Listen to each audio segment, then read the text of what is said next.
Call of Duty Ghosts. What do we learn playing first-person shooter games? The popular Call of Duty franchise released the latest version of their game series, Ghosts, through Activision in November of 2013. It has since sold over 14 million copies and is available on Windows, PlayStation 3 and 4, Nintendo Wii U, Xbox 360, and Xbox One. Like many other first-person shooter games, Call of Duty provides a number of ways players can interact with the game. Multiplayer mode includes a variety of game types, allowing players to work together or alone on a variety of different maps with the goal of completing specific objectives. Campaign mode draws in players with a story in which they are a key protagonist, paired with virtual teammates that lead you through the various stages of the mission. Multiplayer options include Deathmatch, in which the goal is to eliminate all players on the opposing team, or other games such as Domination, which focus on capturing and holding strategic objectives while the players from the other team are attempting to do the same. Games like Call of Duty Ghosts allow players to choose and customize the appearance and characteristics of their players, referred to as their avatar. Anything from a player's name to their gender and race can be customized and changed through special menus. Uniforms, badges, and weapon loadouts can also be customized. Players must rely on strategy to match the caliber and properties of the weapons to the size and layouts of the map. To effectively perform in the battle environment, players must be able to fit the equipment to the environment the game is played in. Most of the play activity within the game exists through one singular user interface. Similar to other first-person shooter games, the player must actively and consistently manage their attention to detail from the multiple inputs at one time. This includes the visual action space, which takes up the majority of the screen, the game map, ammunition levels, including both what is inside the clip and what is in reserve.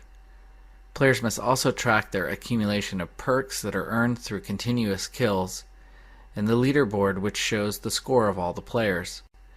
The scoreboard shows only the game score, and the game clock, and any intermittent communications that pop up. Though much research has been conducted and widely publicized regarding the links between violent video games and real-world violence and aggression, I've set that aside in order to ask a less political and equally interesting question. What exactly are we learning, and how is the time spent playing first-person shooter games changing us? A 2013 study published in the Journal of Attention, Perception, and Psychophysics showed through a series of experiments on players of first-person shooter games and non-players that first-person shooter game players were superior to non-players in both feature and conjunctive visual search, as well as in the peripheral component of a dual search, suggesting they had developed better top-down guidance for locating search targets. Feature search describes search for a particular object among non-similar objects, while conjunction visual search occurs among objects that are similar in appearance, and dual search describes the process of monitoring two separate areas for objects of interest.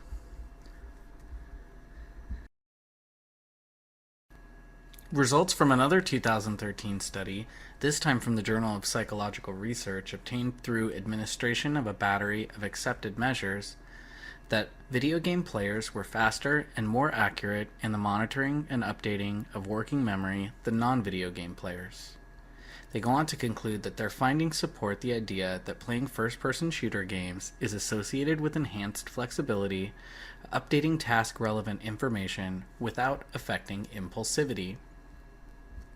A 2012 study published in the Journal of Cognitive Neuroscience reported demonstrating playing a first-person shooter video game can improve spatial attention skills and can modify the neural processes in the brain associated with the allocation of visual attention.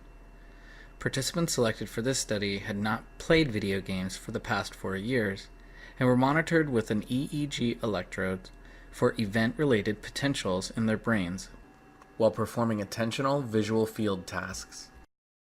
Based on this evidence and a growing body of supporting work, it's evident that first-person shooter games are beneficial for certain aspects of cognitive functioning.